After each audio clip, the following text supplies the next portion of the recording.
The winds blow across the plains, making the long grasses dance and sway in undulating waves, like a sea of green beckoning to me.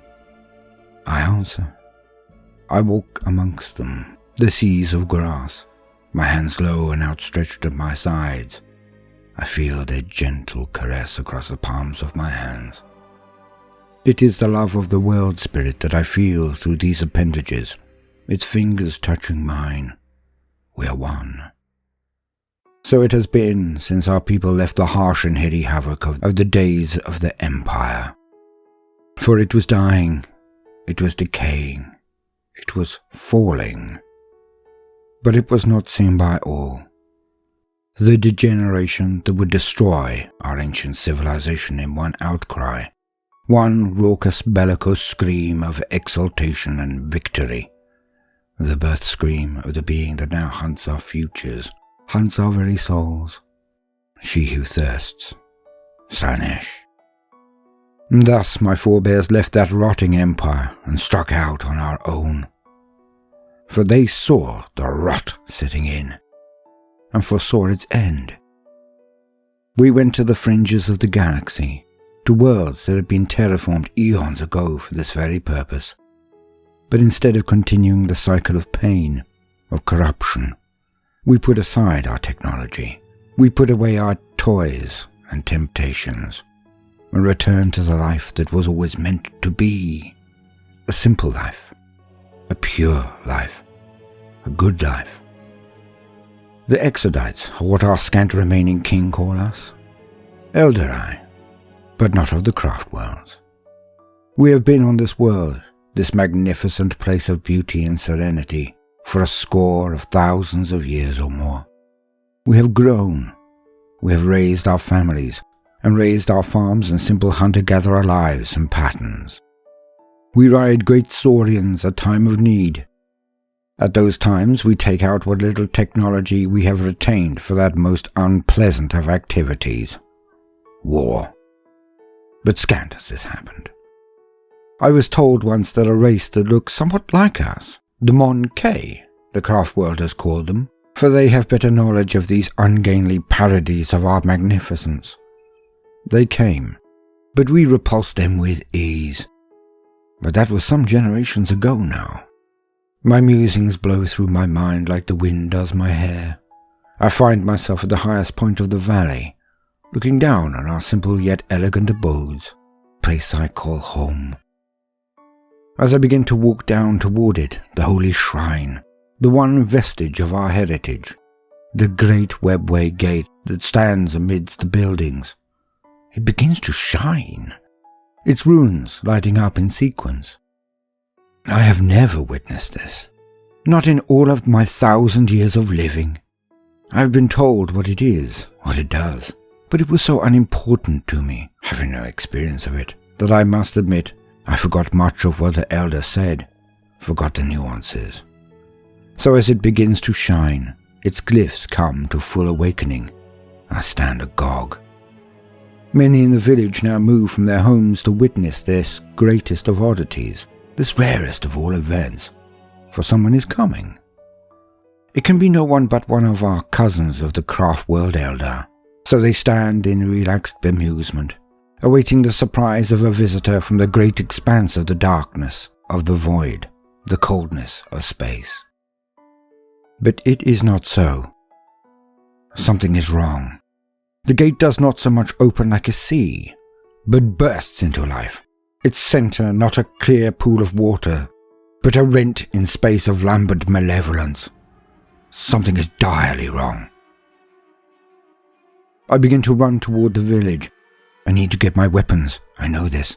I can feel the howl of anguish and pain that emanates from the world spirit as the first "sing" is blurted out from the rent in space, quickly followed by more, and in that moment, I see my world end.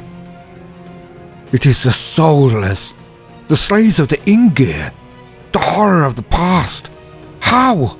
They were but tales. It was all meant to be a metaphor, I thought. But nay, they are here, the soulless.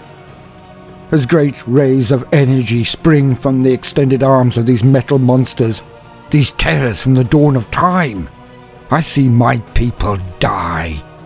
Whatever is struck by these lines of hate simply dissolves, seems to evaporate, seems to fall apart, eaten away by the power of hate that springs from them. I am so shocked, so horrified, I stop. I stand and watch where I should be moving forward, gaining my arms and standing, or turning tail and running to inform the other settlements. They are here. How? A word floats to the fore of my mind. Dolmen Gates. And with it come the stories I thought forgot, of implacable lines of metal men walking slowly and relentlessly through our people, forever repairing themselves when brought low by our weapons. The unstoppable, the ones who were supposed to be defeated, they have returned. It can only be them. But the tales, our religion, our parables, they are wrong. They are so very wrong. For what comes out the gate moves so swiftly, killing all, not in the way I was informed, slowly and deliberately and uncaringly. No, they are wrong. The soulless metal beings below me are flying amongst the village and around it, making sure none can escape. Others are rampaging, for there is no other word I have at my command. They kill and crush and tear at my family, my people, my village. Swords as large as a man, claws that dig into bodies and raise them up before pulling their victims apart and spraying the blood to the winds. It is so brutal, so hateful. They are destroyers like none I have ever seen or heard. Some are on 3 legs that make them move like a spider, but twisted by nightmare. They are moving into the houses, the buildings, killing all inside, hunting all. This is not just killing. This is not just ending foes. This is extermination. Nothing is spared and nobody. Their movements, economical yet vicious. I fall forward onto my knees, the tears flooding from my eyes as I experience grief as only an Eldar can.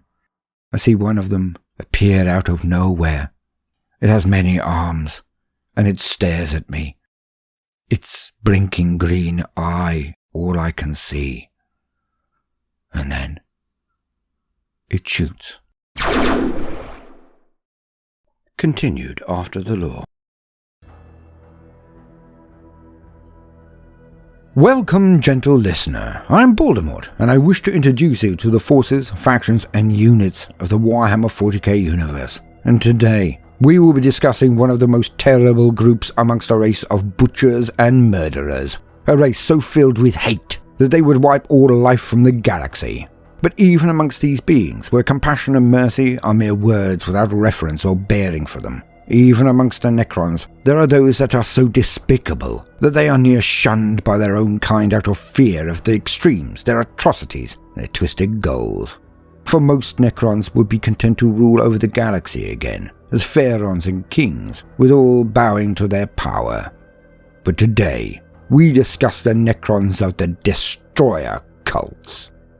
So, as usual, for the very basics, let us lean on existing wisdom. To quote, Destroyers. Not all Necrons awake from the great sleep as hale as was intended. Some suffer physical damage in the intervening millennia.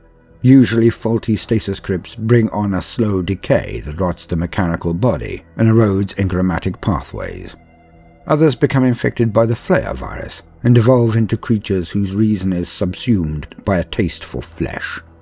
Yet there are also those Necrons who awaken from slumber with their physical form intact, but their psyche torn beyond recognition. Angered and despairing of their soulless existence, these Necrons turn to nihilism. They no longer seek redemption or repatriation with the flesh that was so long lost to them. They wish only to drive all living things into death's welcoming embrace. These are the Destroyers, the self-appointed heralds of oblivion. Destroyers. Destroyers are deranged agents of annihilation whose sole reason for existence is centered around an unshakable yearning to quench the flame of life. A Destroyer cares not for borders or allegiance, nor does he make any distinction between the innocent and the damned. All life is his enemy, and all living creatures are his prey. It is not the Destroyers' violent madness alone that makes them so different from the other denizens of a tomb world. Insanity infects many a slumbering Necron, though it rarely takes a dramatic form, but instead merely exacerbates the victim's innate eccentricities. Yet even the lowliest Necron warrior longs for a return to the time of flesh, and because its physical form echoes the living, breathing, soulful creature it once was, it will under no circumstances tolerate further dilution or corruption of that physical form. Instead, for a Destroyer, everything is subsumed into the all-important goal of annihilation. They ruthlessly adapt, augment, or expunge any facet of their physical form if it will improve their mission of slaughter. Legs are removed in favor of repulsor platforms. Arms are fused to the workings of Gauss cannons. Even the Destroyer's senses are reconfigured to better serve target lock and prediction capability, its neural circuitry repathed to improve response time at the cost of vestigial emotions. None of this is to say the Destroyers do not feel fear. Though they might explain a retreat away as conserving resources, it is a retreat nonetheless, spurred on by a spark of self-preservation that would never quite be extinguished. What makes the rise of the Destroyers truly disturbing is that they can be found on almost every tomb world, from the poorest fringe world to the noblest of crown worlds. This suggests that the descent into this particular form of madness is driven by subconscious imperative, possibly one implanted by the Catan during biotransference. This does not mean that Destroyers hail from every level of Necron society. It takes a certain freedom of personality to embrace nihilism with such cold-blooded determination, a level of individuality denied to lower-ranking Necrons. Destroyers, therefore, almost without exception, emerge from the ranks of Immortals, Lich-Guard, and occasionally Deathmarks. Most are banished to the outskirts of their tomb world, dwelling in isolated fortresses ruled over by courts of Destroyer lords. A Destroyer's chilling dedication to destruction is a valuable addition to any Necron army. On most campaigns, their brutal efficiency more than compensates for the almost habitual insubordination with which they treat other Necrons of all ranks. The canniest and most thorough Nemesaurs make a direct point of building campaigns around the actions of Destroyers, rather than making doomed attempts to enforce their own battle plan on the twisted warriors. So long as a Destroyer knows that there are other forms of life in the vicinity, it will direct its baleful attention upon their destruction, and has no intellect or focus to spare for such irrelevancies as orders and strategy. Once the enemy is in sight, Destroyers pay little or no heed to their allies, but instead settle into optimized and self-sufficient extermination patterns, shattering enemy formations with long-range salvos of Gauss fire before moving into point-blank range to methodically scour survivors from the blackened craters. Destroyer Lords. Destroyer Lords are the most maniacal of their kind. This is chiefly because they retain far more intellect than baseline Destroyers, and can bring all of this fearsome intelligence to bear in their pursuit of galactic conquests. This efficiency is also the more murderous for the Destroyer Lord's complete lack of empathy. While few Necrons retain any instinctive comprehension of pity and mercy, the cleverest amongst them can at least still grasp such concepts intellectually. Not so Destroyer Lords. They have long ago discarded any ability to empathize with other creatures. If a Destroyer Lord takes prisoners, it is not out of honor or pity, but simply efficiency. There are 1,000 ways in which captives can be used as lures for other fleshlings, and Destroyer Lords are conversant with every last one. In a galaxy full to overspilling with genocidal despots, Destroyer Lords remain worthy of mention as something truly horrific. Those of the Mefrid dynasty, whose culture prizes obliteration above all others, are particularly well known for systematically annihilating entire systems, planet by planet, leaving only corpse-strewn wastelands behind them. While others kill for pleasure, or in service to some malign god, Destroyer Lords pursue their bloody crusade simply because it is their chosen course. By their calculation, joy is just one more pointless emotion, and the favour of gods naught but a crutch to support the frailties of flesh. In truth, even overlords find Destroyer Lords somewhat disconcerting, believing them to have willingly embraced the machine, Most also hold the lingering suspicion that when all organic life has been eliminated, their nihilistic brethren will turn on their own kind. As a result, many Destroyer Lords are outcasts. Stripped of rank, they are forced to dwell on the periphery of Necron civilization, lest their madness prove infectious. Destroyer Lords are formidable combatants, for their physical strength equals that of the mightiest overlords. Many favor war scythes or void blades over ranged tools of war. In this horrific way, a Destroyer Lord is a craftsman, and the fruits of his bloody labors are far more easily tallied in the thick of the fighting. There is no artistry to Destroyer Lord's blows. Each swing of his blade is driven by the desire for optimal efficiency. Similarly, those few that do favor slaughtering from afar train their deathly beams upon their enemies with cold, dispassionate precision. The resultant annihilation, though often spectacular, is registered by the Destroyer Lord simply as the logical conclusion of their hardwired hatred. Indeed, the obliterative drive of a Destroyer Lord is so potent that their mere presence on the battlefield rouses lesser destroyers. So amplified, they are able to achieve even greater acts of wanton carnage as they carry out their master's wrathful plans. Scorpek Destroyers. Striding forward in a rush of ungainly steps, their weaponized limbs sweep in a whirlwind of gore. Scorpek Destroyers feed their need to kill whenever they are unleashed upon the battlefield. Nothing else can override the hardwired desire to kill that empowers these deranged Necrons. Scorpek Lord. Scorpek Lords are vessels of monomaniacal obsession, stripped of any compassion and nobility. They exist to kill the living, for in the twisted circuitry of their minds, there is room for naught else. For Scorpek Lords, the desire to kill has long since eclipsed the reason why, and they are driven ever onwards by their insanity. Canoptic Plasmacytes. Canoptic Plasmacytes use their monomolecular proboscis to inject an infectious sentient energy into the deranged members of the Destroyer cults. This hateful substance, as dangerous as it is powerful, heightens their nihilistic insanity and drives their mindless annihilation to new heights.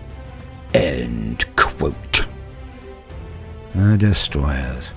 It may never be known if their slumber destroyed some part of their cortexes, their mechanical minds, eroded over the millions of years of their gestation in the time-locked bunkers, while they attempted to wait out the danger of the Eldari or the Krork, who were too numerous and powerful to be directly confronted after the Necrons had expended much of their strength battling not only the Old Ones, but then their subsequent war against their in-gear masters, the dark star gods they dubbed the C'tan. But when they did, and weakened they were. For the C'tan did not go down easily, and trillions of Necrons died in that labor.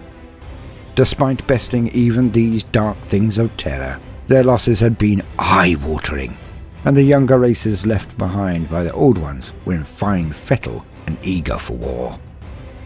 So the Necrons slept, knowing full well that the Krork would devolve if they had nobody to fight on the industrial scale that would have been provided by the Necrons had they stayed active, or the Eldari, who it was prophesied by the Necron chronomancers would end defeating themselves out of hubris. Thus has both happened. The Eldari consumed themselves in the act of creating Slaanesh, who they call She Who Thirsts, and the Krork did indeed devolve into the Orcs, who were then culled so often by their siblings the Eldari that they have never been able to regain their birthright of might and power. So the silent king of the Necrons who ordered this hibernation, he was right. But perhaps it is not the erosion of time that has affected them. Perhaps it is the stark reality of the horror of their existence, their soulless condition, that has broken something in their minds. Perhaps it is the sheer jealousy of those that still have flesh and the soul it contains that has snapped these beings, forever wishing to undo the act of the biotransference, their transmogrification into the Necrons. So, out of spite, they now wish all to be wiped clean from existence.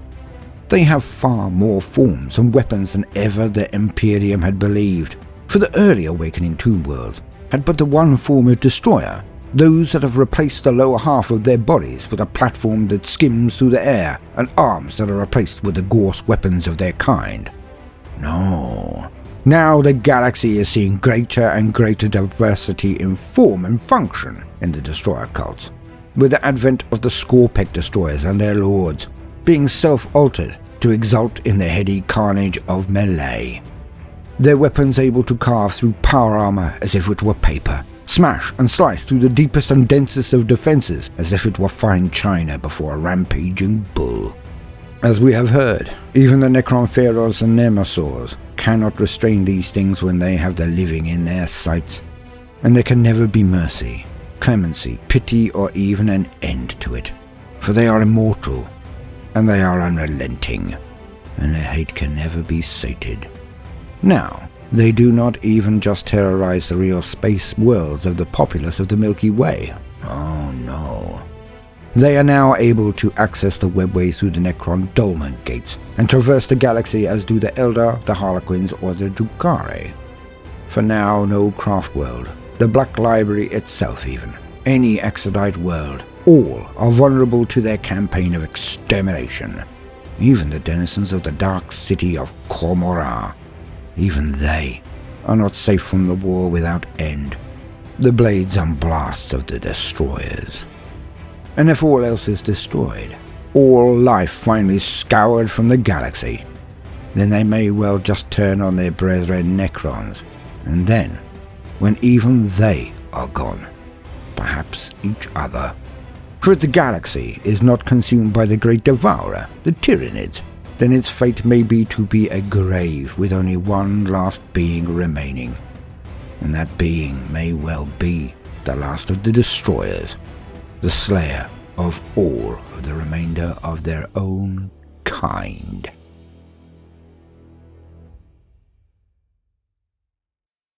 I have been Baldermort, your faithful servant. I hope you have enjoyed this brief introduction to the Necron Destroyers. If so, then please do consider liking and subscribing. If you do, then hit the notification bell button, as I would not want you to miss out. The Pharaoh looked at the 8th dimensional array projected before his throne, the image filling most of his audience chamber. The complexity of the map and its various myriad markings and chevrons blinking in and out of existence. He had watched for days now, passively, calmly. All was going to plan. He had been ordered to deploy his destroyer cults only, but this was for a very specific reason. The first being that it would give those elements of his force a chance to vent their ire, but also to stretch their legs, so to put it. Many had not been able to engage in some time, and this was a way of not only giving them their head, but also to check their operational effectiveness. It was beyond anything he had witnessed. He had never commanded destroyers before. Few had who had not woken early. He sneered at the lack of control and the import it gave to the lesser races. The Pharaoh saw it as a curse, a degeneration as bad as that of the flare virus, because it meant the destroyers were fixated with that which should be below their contempt, the buzzing and swarming masses of the lesser races. He'd even lost 2 of his best warriors, one a Nemesaur even, to that detestable condition. But the effect, oh the effect.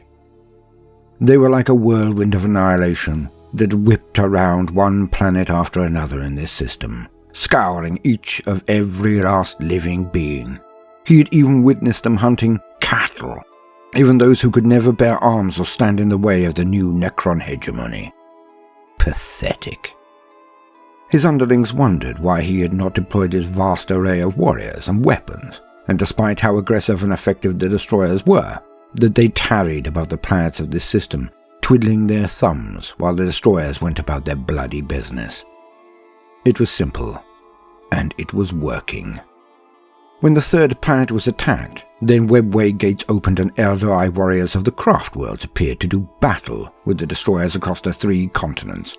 Their game of cat and mouse a complex ballet that would confuse even the most veteran and talented generals amongst the lesser races, but not the Eldari, and certainly not he.